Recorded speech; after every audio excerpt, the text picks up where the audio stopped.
Assalamualaikum warahmatullahi wabarakatuh. Halo gengs, kali ini Michan datang lagi nih membawakan kelanjutan cerita dari video yang sebelumnya ya gengs, yang berjudul Kami Kualat di Gunung Pelosari. Tentunya cerita ini masih ditulis oleh Bang Esot gengs, dan seperti biasa link akan Michan sediakan di kolom deskripsi. Oke, daripada lama-lama langsung saja ya, kita masuk ke ceritanya. Kami Kualat di Gunung Pelosari, bagian yang kedua. Aku terkejut saat sosok wanita itu berubah menjadi Ricky. Kerisku terlanjur menusuk tenggorokannya. Mata Ricky melotot, kacamatanya jatuh, kedua tangannya bergetar seperti kecoa yang sedang sekarat. Ku cabut kembali keris yang panjangnya hanya setelunjuk orang dewasa itu. Darah muncrat dari lubang bekas tancapan keris. Aku berteriak sambil menahan tubuh Ricky yang lunglai. Rick! Rick! Rick! Ricky! Ku tutup luka yang masih terus mengeluarkan darah dengan sapu tanganku. Ia sekarat, matanya menatapku seperti ada hal yang ingin ia ucapkan, tapi tertahan di tenggorokannya. Maafin gue, Ri. Pulanglah, katanya. Sesaat kemudian kedua matanya terkatup. Aku tidak lagi merasakan detak jantungnya. Aku menangis. Rasanya ingin sekali aku bunuh diri saja saat itu juga. Tidak sanggup lagi aku bertahan di gunung seperti ini. Kejadian demi kejadian yang aku alami semakin aneh dan tragis. Hujan tak kunjung reda. Aku bangkit lalu merogoh sebuah tali dari dalam tas ranselku. Ku ikatkan tali itu ke tubuh Ricky. Aku harus membawa pulang jasad Ricky. 2 hari berlalu. Aku seperti berputar-putar saja di kawasan gunung ini. Selama 2 hari ini, aku makan belalang panggang. Koloni belalang itu kutemukan di tengah perjalananku. Yang menjadi masalah saat ini adalah jasad Ricky yang semakin membusuk. Tubuhnya mengeluarkan bau yang begitu menyengat. Aku berhenti di tengah jalan setapak. Aku rogoh botol air minum dari dalam tas, yang sempat kuisi saat turun hujan. Aku menengguk air itu. Aku menoleh ke jasad Ricky. Dalam kondisi seperti ini, tidak mungkin aku bisa membawanya pulang. Menguburkan jasad Ricky bisa jadi jalan terbaik. Ku lepaskan tali yang mengikat tubuhnya. Aku lalu mencari permukaan tanah yang lembab sehingga mudah untuk kugali. Dengan susah payah, aku menggali tanah itu menggunakan sebuah batang kayu sebesar lengan orang dewasa yang telah kuruncingkan ujung kayunya. Aku tidak mampu menggali tanah itu terlalu dalam. Asal bisa menimbun jasad Ricky itu sudah cukup. Setelah berhasil menguburkannya, ku tancapkan batang kayu tersebut sebagai penanda kuburannya. Kemudian aku berdoa untuk Ricky. Malam kembali jatuh. Aku masih menyusuri jalan setapak yang seolah tidak berujung. Mira dan LD tidak lagi muncul. Sementara bola api masih melayang mengikutiku kemanapun aku pergi. Tak lama kemudian, aku mencium bau kayu kering yang dibakar. Dari jauh terlihat bayangan api unggun.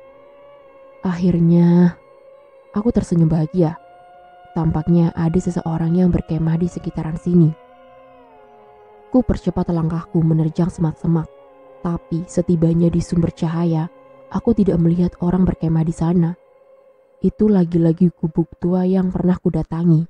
Di depan gubuk itu ada api unggun yang menyala dan seorang laki-laki yang sedang duduk sila menghadap api tersebut.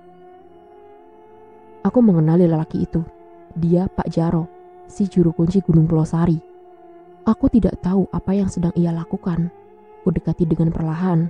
Dia bangkit dari duduk silanya sebelum aku sempat menyapa. Pak Jaro menatapku dengan tatapan datar. Aku waspada, tangan kananku bersiap memegang pisau.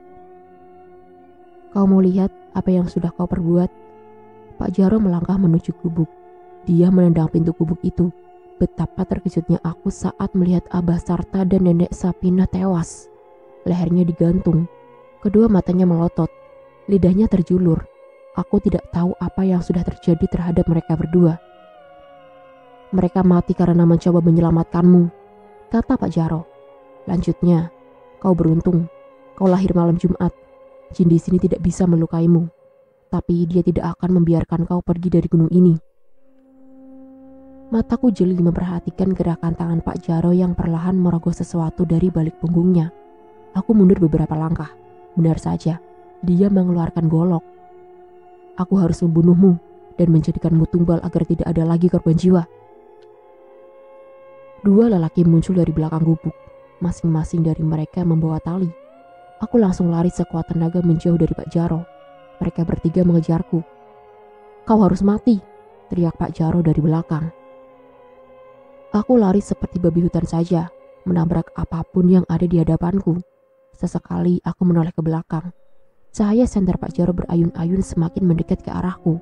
Sengaja aku matikan senterku agar tidak terlihat olehnya.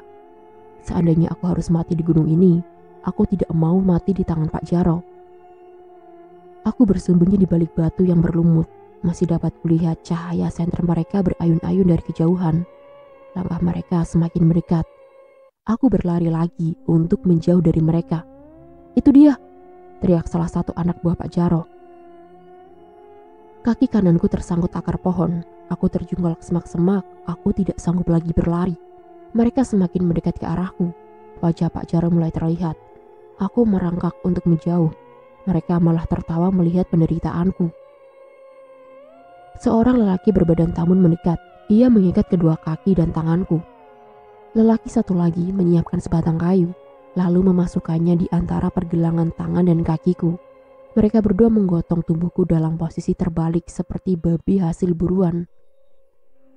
Entah aku akan dibawa kemana. "Ampuni aku, Pak Jaro. Jangan bunuh aku. Kalau aku tidak menumbalkanmu, bola api itu yang akan membunuh orang banyak." Pak Jaro menunjuk langit. "Tolong, ampuni aku, Pak. Aku berjanji tidak akan datang lagi ke gunung ini. Aku tidak mau mati muda, Pak." Kedua lelaki yang menggotongku malah tertawa. "Manusia bisa mati kapan saja. Bahkan saat masih di dalam kandungan pun manusia bisa mati. Kau jangan khawatir. Aku tahu kau sangat menderita tersesat di gunung ini. Aku akan akhiri penderitaanmu itu." Pak Jaro menoleh kepadaku sambil tersenyum dingin. Tambahnya, "Kau tahu 2 gundukan tanah di depan gubuk tua itu? Itu mayat dari 2 pendaki yang dulu pernah melanggar larangan gunung ini. Nanti kau akan aku makamkan di samping mereka." Aku mengamuk mendengar omongan Pak Jaro. Kuguncangkan tubuhku sendiri. 2 lelaki itu malah tertawa lagi. Mereka melecehkan tenagaku yang semakin lemah. "Asal kau tahu, aku ini orang baik. Yang aku lakukan sekarang adalah demi menyelamatkan para pendaki lain. Kerajaan jin di gunung ini murka karena ulah kalian. Tapi teman-temanku sudah mati semua, Pak. Apa itu tidak cukup untuk menebus kesalahan kami? Belum, masih ada 1 orang yang hidup." "Siapa?" "Yang perempuan, tapi dia tidak akan bisa keluar dari alam jin." "Mira," desisku. Kedua kaki dan tanganku terasa sangat pegal. Dalam posisi terbalik seperti ini, lama-lama aku kesulitan untuk bernafas. "Pak, tolong lepaskan aku, Pak." "Jangan khawatir. Sebentar lagi kita sampai kok." "Aku tidak bisa bernafas, Pak." Pak Jaro tidak lagi menimpali. Medan yang ditempuh menanjak. Kedua kaki yang menggotongku berjalan sepoyongan. Tidak lama kemudian, aku tiba di sebuah tempat yang sangat aneh. Ada banyak sesajen di tempat itu. Bebatuan disusun rapi membentuk lingkaran. Tubuhku dibaringkan di tengah lingkaran tersebut. Mereka melepas batang kayu, sedangkan lengan dan kakiku tetap diikat. Tak jauh dari tempatku berbaring, ada 2 tengkorak manusia tergeletak bersebelahan dengan sesajen. Apakah itu tengkorak 2 pendaki yang melanggar larangan? Entahlah. Yang jelas pemandangan itu semakin membuatku takut. Tidak ada jalan lain lagi untuk bisa selamat. Mungkin sudah takdirnya aku mati seperti ini. Pak Jaro dan 2 anak buahnya duduk sila di luar lingkaran. Mata mereka terpejam. Pak Jaro membacakan mantra dalam bahasa Sunda. Mantra itu terdengar sangat mengerikan, semacam persembahan tumbal untuk makhluk gaib. Setelah selesai, Pak Jaro mendekatiku. Ia membawa sebuah batang kayu.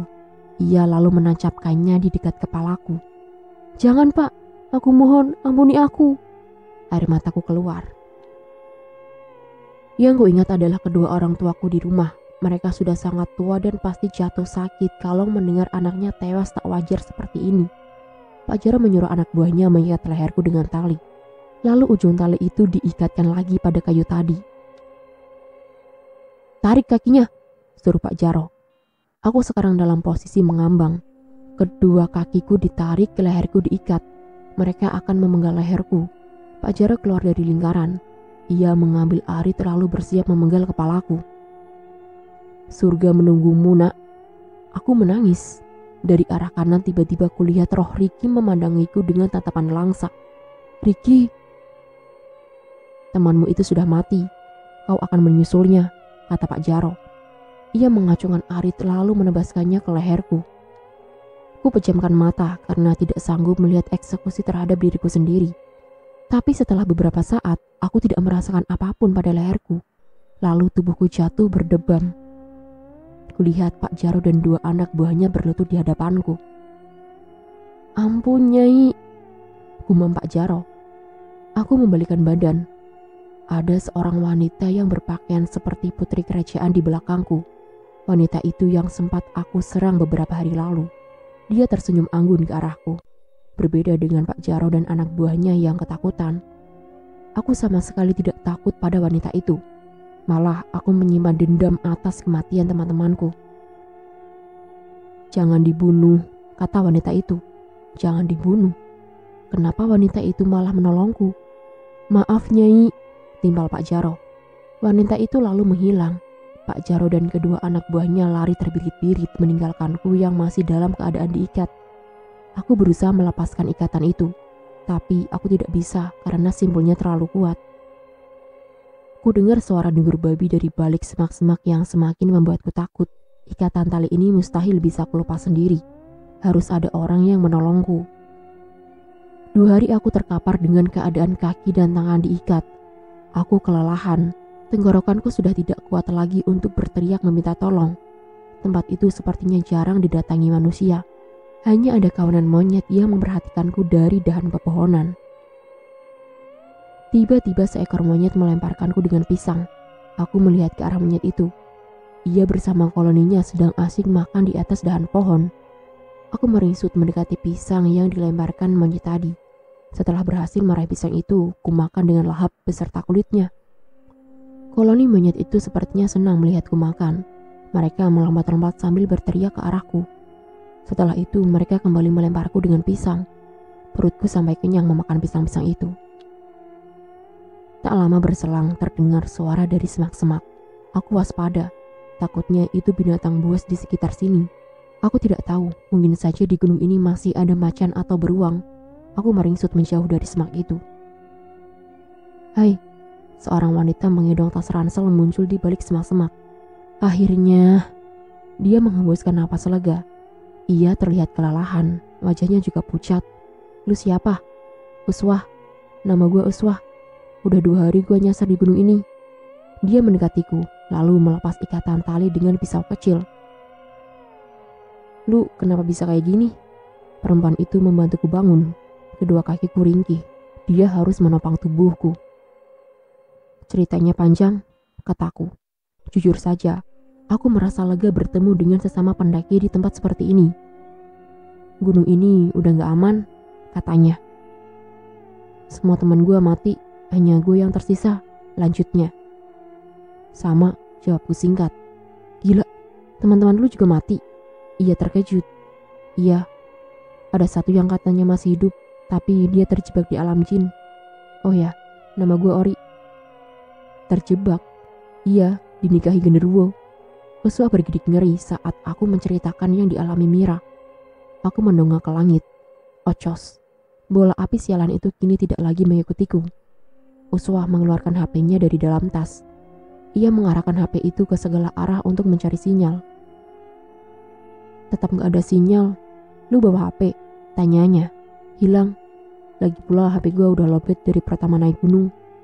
Uswah berdecak. Kita harus segera turun dari gunung ini. Ia memapahku. Lu lihat itu? Uswah menunjuk ke rumputan. Ada kembang berwarna putih yang bertaburan di sana. Itu kembang melati.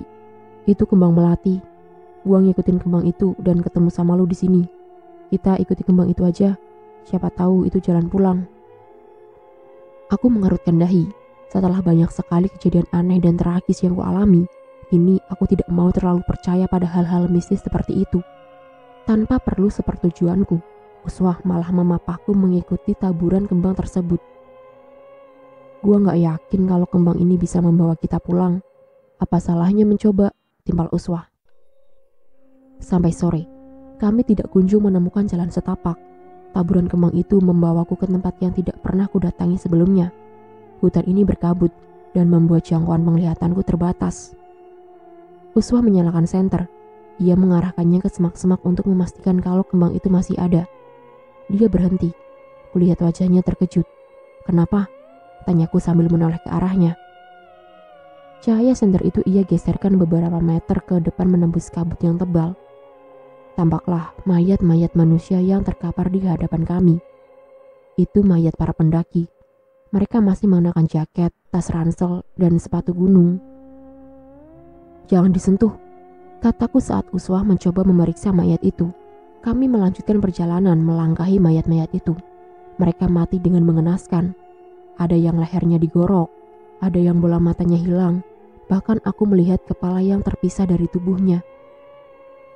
Apakah benar perkataan Pak Jaro kalau para pendaki lain celaka karena ulah kelompokku? Entah kenapa aku merasa bersalah sekarang. Kabut semakin lama semakin menguar dan hilang. Kini tidak ada lagi mayat di hadapan kami. Selang beberapa saat terdengar suara gemuruh air dari kejauhan. "Curug Putri, itu pasti Curug Putri," kataku dengan penuh semangat. Uswah berbinar. Ia kembali memapahku mengikuti taburan kembang melati. Dan benar saja, itu adalah Curug Putri. Kami senang karena di dekat air terjun itu ada jalan setapak menuju perkampungan warga. Jujur saja, sebelumnya aku tidak pernah percaya dengan keberadaan makhluk halus. Bagiku, cerita-cerita tentang penampakan setan dan pengakuan orang yang melihatnya adalah kebohongan besar. Bahkan aku menulis beberapa kisah horor yang berujung pada asumsi bahwa kisah itu hanya fiksi, agar orang-orang tidak takut dengan setan. Tapi, semua prinsipku sirna saat aku melakukan pendakian Gunung Pulosari. Aku menjadi sangat yakin kalau makhluk gaib itu memang ada. Mereka menelisik di telinga walau kita tidak mendengarnya. Mereka duduk di samping kita walau kita tidak menyadarinya. Atau bahkan tidur bersama kita setiap malam. Kejadian sore itu membuatku percaya bahwa makhluk halus memang ada. Saat aku dan Uswah hendak meninggalkan Curug Putri, ada rombongan orang membawa keranda mayat. Aku pun heran, kenapa ada pemakaman di gunung seperti ini. Ternyata, mayat di dalam keranda itu adalah Eldi. Dia mati dengan wajah berlumuran darah. Saat kuhampiri, para pengantar jenazah itu malah hilang begitu saja. Aku tahu mereka pasti jin. Aku baru saja melihat penampakan itu. Sesaat kemudian, Curug Putri bersinar memancarkan cahaya keemasan. Kututup kedua mataku dengan telapak tangan. Lalu terdengar derap kereta kuda mendekat. Kereta itu membawa seorang wanita cantik yang pernah menolongku beberapa hari lalu. Kereta kuda dikawal oleh banyak orang. Para pengawal itu berbadan besar seperti binaragawan. Mereka juga berpakaian lengkap layaknya prajurit kerajaan di Indonesia pada masa lalu, seperti yang kulihat di film-film. Mereka semua membawa tombak. Aku dan Uswah panik melihat kejadian aneh itu. Saat kami akan kabur, jalan setapak itu hilang. Pintu kereta kuda terbuka seolah mempersilahkan kami untuk masuk ke dalamnya. Aku menggelengkan kepala sambil menggenggam lengan Uswah agar dia tidak terpengaruh. Sayangnya, yang aku khawatirkan malah terjadi. Tatapan Uswah tiba-tiba kosong. Ia melangkah perlahan mendekati kereta kuda itu. "Uswah, jangan!" Ku coba menahan tubuhnya. Tapi dua pengawal kereta malah mendorong tubuhku. Kali ini aku tidak mau lagi kehilangan temanku. Aku berhutang nyawa padanya. Aku harus menyelamatkannya. Setelah Uswah masuk, kereta kuda perlahan berjalan menuju kumparan cahaya. Aku mengikutinya dari belakang. Aku berteriak memanggil-manggil nama Uswah. Tidak terasa aku sudah berada di perkampungan warga. Para warga di sana berlutut sambil bertunduk saat kereta melintas. Di tengah perjalanan, tiba-tiba ada anak kecil yang badannya dipenuhi bulu hitam. Ia juga bertaring, matanya merah menyala. Anak itu menghampiri kereta sambil melompat-lompat kegirangan. Di antara orang-orang yang berlutut, ada Mira di sana. Ia berteriak sambil lari kecil menghampiri anak itu. Ia menggendongnya, lalu kembali berlutut kembali. Pakaian Mira sudah berbeda. Ia hanya mengenakan kain bermotif bunga warna coklat dan baju abu-abu yang sudah usang. "Mira, Mir." Syukurlah gue ketemu lo lagi di sini. "Ayo Mir, kita pulang. Ada Curug Putri di sekitar sini," Jelas saja, aku senang karena bisa bertemu Mira kembali. Enggak, Ri. Gue udah bilang, hidup gue lebih bahagia di sini. Tolong sampaikan ke om gue kalau gue udah menikah dan punya anak. Aku mundur beberapa langkah. Mira sudah tidak bisa dibujuk lagi. Kereta kuda semakin menjauh. Segera aku lari mengejar kereta itu sambil terus memanggil nama Uswah. Tibalah aku di sebuah keraton yang megah. Ada dayang-dayang keraton yang menyambut kedatangan kereta kuda. Mereka menari-nari sambil terus tersenyum. Aku ikut masuk ke dalam keraton tersebut. Di halaman keraton, Uswah turun dari kereta. Ku coba menghampirinya, tapi langkahku dihalangi para penjaga. Uswah dituntun oleh wanita cantik itu ke sebuah kolam kecil yang terletak persis di depan singgasana. Uswah melucuti pakaiannya, lalu mandi di kolam kecil itu. Wanita yang dipanggil ratu menoleh ke arahku. Dua penjaga kemudian menggenggam lenganku. Mereka menyeretku dengan paksa untuk mendekati sang ratu. Semua bajuku dilucuti. Aku dipaksa mandi di kolam kecil itu. Setelah selesai, aku dan Uswah mengenakan kembali pakaian kami. Kami lalu dibawa ke sebuah ruangan yang indah. Di sana sudah disiapkan berbagai hidangan lezat. Sang ratu menyuruh kami berdua duduk dan makan bersama. Tidak ada pilihan lain. Aku harus menuruti maunya. Kalau tidak, para penjaga di belakangku bisa saja menebas leherku. Makanan yang disajikan terasa enak sekali.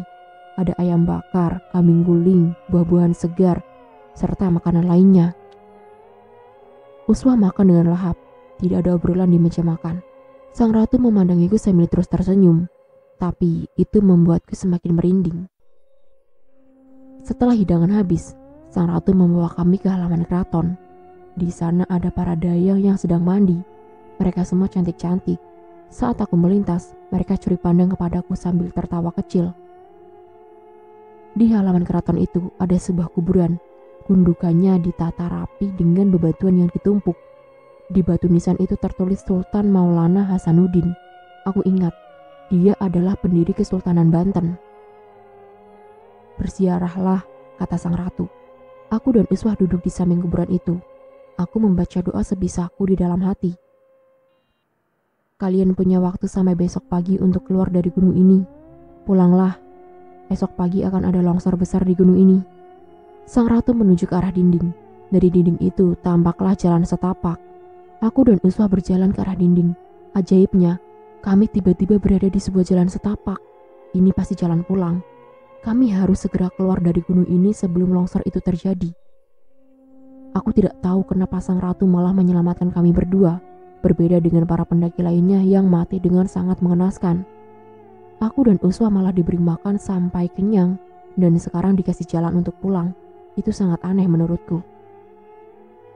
Jalan yang kami tempuh terus menurun. Tidak satupun pendaki yang kami temui. Jalan setapak itu sepi. Padahal kata Riki, orang-orang lebih suka mendaki di malam hari ketimbang siang. Aku curiga kalau akses ke gunung ini sudah ditutup. Uswah berhenti. Ia memegangi lutut, tampak sangat kelelahan. Dari tadi kami memang berlari kecil agar cepat tiba di perkampungan warga. Aku rasa perjalanan ini masih jauh. Kami bahkan belum sampai ke perkebunan pisang warga. Biar gua aja yang bawa tas lu. Aku membuka tasnya. Kami kembali melanjutkan perjalanan. Namun kali ini tidak berlari. Aku kasihan pada Uswah yang seolah tidak sanggup lagi untuk berjalan. Tidak lama berselang, akhirnya kami tiba di perkebunan warga. Kulihat banyak sekali kawanan babi yang menyerang kebun itu. Kami tidak mau mengambil resiko dan membiarkan kawanan babi itu merusak kebun pisang. Semakin lama, akhirnya aku melihat gemerlap cahaya lampu dari rumah-rumah warga. Kami berdua sangat senang sampai meneteskan air mata. Aku tidak menyangka kalau aku bisa bertahan hidup selama berhari-hari di gunung ini. Sekitar jam 3 dini hari, kami akhirnya tiba di parkiran motor. Kudapati masih banyak motor yang terparkir di sana. Tapi anehnya pos itu sepi. Tidak ada satu orang pun yang berjaga di sana. Segera aku keluarkan motorku dari parkiran lalu pergi dari pos itu. Saat tiba di perbatasan kampung, kami dicegat oleh 3 orang lelaki berbadan kurus tinggi. Aku kira mereka sedang ronda, tapi ternyata bukan. Mereka sengaja menutup akses jalan itu. Kami disuruh turun dari motor. Pendaki ya? Tanya salah satu dari mereka. Iya pak, teman-teman kami tewas. Hanya kami yang selamat, kataku dengan hati-hati. Namamu Tubagus, tanyanya lagi. Iya pak, saya Tubagus Asrori. Dan kamu Ratu? Iya, saya Ratu Uswah Hasanah, jawab Uswah, suaranya parau. Dia sudah sangat kelelahan. Mereka mengangguk-angguk. Aku tidak mengerti apa maksudnya. Boleh kami pergi pak, tanyaku. Aku sudah tidak tega melihat Uswah yang semakin kelelahan. Tunggu dulu, mari ikut kami. Lelaki yang mengenakan peci hitam menarik tanganku. Kemana pak? Menghadap tetua kampung ini. Untuk apa pak? Tanya Uswah. Kalian harus dibersihkan dulu sebelum pulang. Di gunung banyak dedemit. Kami hanya ingin membantu kalian. Lelaki itu memaksa. Kami tidak merasa perlu dibersihkan pak. Kami harus pulang sekarang. Aku merogoh kembali kunci motor. Kulihat salah satu dari mereka menyentuh golok yang diikatkan pada pinggang. Uswah menyuruhku untuk menuruti saja kemauan mereka. Kalian jangan khawatir. Di rumah tetua ada 3 pendaki lainnya yang selamat. Kami tidak ada niatan jahat dan hanya mau membantu kalian. Ujar lelaki itu lalu menyalakan rokok kreteknya. Kami dibawa ke sebuah rumah panggung. Di dalam rumah itu ada 3 orang pendaki yang kondisinya semrawut. Wajah mereka tampak sangat kelelahan. Jaketnya penuh noda lumpur. Mereka terdiri dari 2 orang perempuan dan 1 orang lelaki. Ah, masih ada yang selamat. Silahkan duduklah. Seorang kakek berbadan kurus kering dan rambutnya sudah putih semua menyambut kedatangan kami. Tidak ada kursi di ruang tamu. Kami duduk di atas tikar pandan. Seperti yang sudah dikatakan tadi, kalau kalian adalah orang-orang yang beruntung bisa selamat dari gunung itu. Aku mengerutkan dahi sambil menatap kakek itu. Nama kalian Tubagus dan Ratu itu adalah nama dari keturunan Kesultanan Banten. Jadi dedemit tidak akan berani menyakiti kalian. Tapi tetap kalian harus dibersihkan. Takutnya ada saja jin yang menempel di tubuh kalian. Kakek itu berbicara sambil tersenyum ramah. Aku mengangguk paham. Pantas saja saat di keraton kami disuruh berziarah pada Sultan Maulana Hasanuddin. Pantas kami disuruh berziarah pada Sultan Maulana Hasanuddin, kataku. Kalian berziarah secara gaib, makam sebenarnya ada di Banten. Sesekali berziarahlah ke sana, kata kakek itu. Dulu, Sultan Maulana Hasanuddin pernah tinggal di Gunung Polosari dan berhasil menebarkan ajaran Islam di sekitar pegunungan, lanjutnya. Aku tidak pernah menyangka kalau nama Tubagus yang disisipkan di depan nama Asrori adalah penanda bahwa aku masih ada hubungan darah dengan Kesultanan Banten. Pantas saja, nama Tubagus itu selalu ada turun-temurun di keluargaku. Dari kakek, bapak, dan sekarang aku dan adik-adikku mempunyai nama berawalan Tubagus. Aku tahu kalian semua pasti pernah masuk ke kerajaan Jin Curug Putri. Sebelum pulang ke rumah, tubuh kalian harus dibersihkan terlebih dahulu. Takutnya ada jin yang masih menempel.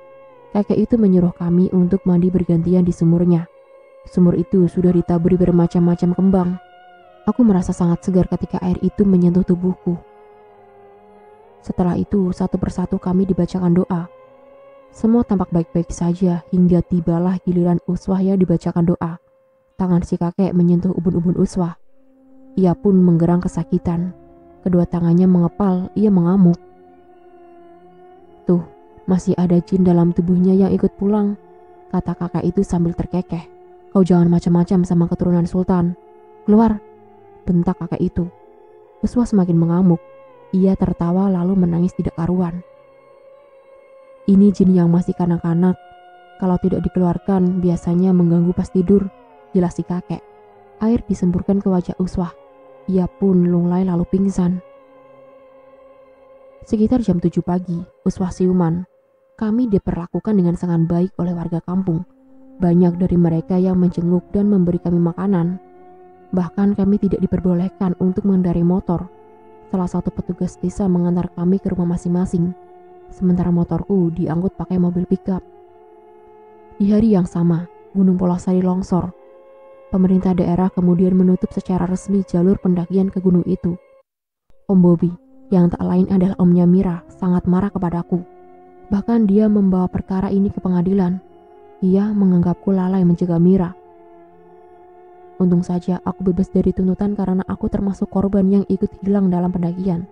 Tidak ada bukti kuat kalau aku menyakiti, bahkan membiarkan Mira celaka. Om Bobby yang keras kepala malah berniat mendaki Pulau Sari untuk mencari Mira. Dia tidak rela kehilangan orang yang sudah dianggapnya sebagai anak sendiri. Setelah kejadian di gunung, aku mengalami trauma. Aku sering berdiam diri di rumah. Aku tidak menyangka kalau aku masih hidup. Andai saja namaku bukan Tubagus, mungkin saja aku sudah mati di gunung itu. Tak ada kabar tentang pencarian Mira, juga para pendaki lain yang hilang. Walau tim SAR sudah berusaha, tapi sampai saat ini pencarian itu masih belum membuahkan hasil. Aku tahu kalau Mira memang masih hidup di sana. Ia berdampingan dengan jin. Dan aku yakin roh Eldi dan Ricky juga terperangkap di sana. Mereka mati dengan tidak tenang. Aku tidak menyangka sebuah kecerobohan kecil bisa berakibat sangat fatal. Walau aku sudah berhasil keluar dari gunung itu, tapi mimpi buruk tentang gunung itu kerap kali menghampiriku. Dalam mimpi, aku pernah bertemu dengan Mira. Dia terlihat sangat bahagia dan sudah punya 50 anak. Aku selalu membujuknya untuk pulang, tapi dia tetap tidak mau. Dalam mimpi juga aku pernah bertemu dengan Eldi. Ia menjadi budak para jin gunung. Aku melihatnya sedang bekerja memecah bebatuan besar menggunakan palu besar. Kalau dia lelah dan berhenti, maka sosok makhluk dengan lidah yang menjulur ke tanah akan mencambuk punggung Eldi. Aku menangis melihatnya seperti ini. Aku juga bertemu dengan Ricky dalam mimpi. Yang terjadi dengannya sangat berbeda. Kulihat rohnya sepanjang hari dan malam selalu duduk di bawah pohon besar. Tatapannya kosong, wajahnya terlihat sedih. Bahkan, ia masih mengenakan jaket dan tas gunung. Dalam mimpi itu aku sempat menyapanya. Ricky, sapaku. Dia tidak menjawab, menoleh pun tidak sedikit pun. Rick, aku menyentuh pundaknya. Tiba-tiba ada air liur yang menetes ke tanganku dari atas pohon. Aku mendongak. Di dahan pohon besar, ada sosok wanita yang badannya mungkin sebesar kerbau. Ia mengenakan jubah merah, wajahnya hitam, serta air liur menetes-netes dari mulutnya. Sosok wanita itu lalu menjulurkan rambutnya yang panjang. Ia melilit leher Ricky dengan rambut itu kemudian mengangkatnya ke atas pohon. Aku menggapai-gapai tubuh Ricky, tapi tidak berhasil. Dia menjadi mainan makhluk penghuni pohon. Ricky diciumi oleh makhluk itu. Air liurnya yang bau dan lengket membasahi wajah Ricky. Mimpi-mimpi buruk itu terus datang hampir setiap malam. Bahkan, aku pernah melihat para pendaki yang rohnya menjadi kawanan monyet. Mereka berlarian dari dahan ke dahan pohon lainnya. Dari semua mimpi itu dapat kusimpulkan kalau para pendaki di Gunung Pulau Sari yang tidak selamat akan menjadi budak jin di sana. Suatu sore, saat aku sedang termangu di jendela kamar, seseorang mengetuk pintu rumah. Segera aku bukakan pintu. Ori, aku terkejut saat melihat lelaki yang berdiri di hadapanku. Dia Om Bobby. Tanpa dipersilakan masuk, ia menerobos dan langsung duduk di sofa. Ada yang aneh dengan penampilannya. Ia seperti hendak naik gunung. Ia juga menenteng senapan angin di tangan kanannya. Ada apa ya Om? Temani aku naik Pulau Sari untuk mencari Mira, pintanya. Sudut pandang beralih ke Om Bobby. Aku Bobby, omnya Mira. Apa yang harus aku lakukan kepada ibunya Mira kalau ia tahu Mira hilang di gunung? Seharusnya aku tidak mengizinkannya naik gunung. Mira sudah kuanggap sebagai anak sendiri, apalagi ketika ayahnya meninggal. Semenjak itu, aku bertekad akan menjadikannya seorang sarjana. Aku punya firasat kalau Mira dan teman-temannya masih hidup. Mereka masih ada di gunung. Dan aku tidak menyangka kalau si Ori yang selamat ini kupercaya malah mengecewakan. Di situasi seperti itu, dia kuanggap sangat egois karena meninggalkan Mira dan teman-temannya begitu saja. Hari ini, aku mendatangi rumah Ori. Dia harus menemaniku naik Pulau Sari untuk mencari Mira. Sebenarnya istriku tidak memperbolehkanku naik Gunung Pulau Sari. Terlalu bahaya katanya. Ditambah semua akses ke sana sudah ditutup karena ada longsor. Aku harus mencari jalan alternatif agar tidak ketahuan warga yang bermukim di sekitar gunung. Semua peralatan pun sudah aku siapkan, mulai dari tenda dom, kantung tidur, karpet, persediaan makanan, pisau kecil dan alat-alat lain. Semua sudah aku kemas ke dalam tas gunung. Aku juga membawa senapan angin untuk berjaga-jaga.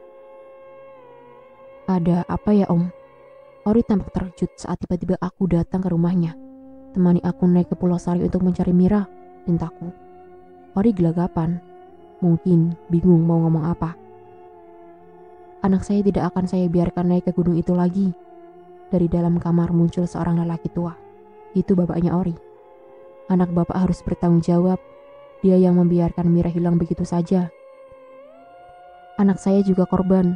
Dia bukan pelaku. Mau sampai kapan Anda menuduh anak saya? Hah? Lelaki tua itu menunjuk wajahku. Ia tampak marah. Maaf om, aku gak bisa naik ke gunung itu lagi. Mira gak bakal bisa balik. Dia ada di alam jin, ujar Ori.